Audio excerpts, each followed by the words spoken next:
Welcome to the Salmon Runs YouTube. Enjoy the video. You start by removing immediate access. Delete their contact, archive threads, and block if messages keep coming. Do this because out of sight reduces impulse replies. It interrupts the feedback loop. Once done, alter one routine that usually nudges you toward them. Take a different route home, skip a shared cafe. Make sure to tell one or two supportive friends your plan. They can gently intercept outreach and provide an accountability check when urges spike. You now handle the cravings that follow removal.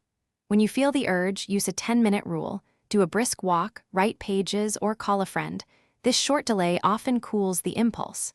Next, set a time-based boundary. Commit to no contact for 7 days, then review progress rather than snap decisions. Also, systematically remove environmental triggers. Delete photos, mute mutual acquaintances, and unfollow social accounts to reduce accidental reminders that pull you back into messaging. You finish by solidifying new patterns and planning for setbacks. Replace contact time with scheduled activities. Join a class, book gym sessions, or set hobby hours to occupy both mind and calendar. Once a week, reflect in a journal, note emotions, triggers, and progress. Make small adjustments to your rules. If you relapse and reach out, don't shame yourself. Reset boundaries immediately, reapply blocks, and ask a friend or therapist for extra support.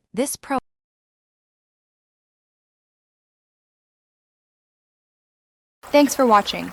Consider subscribing if we helped you.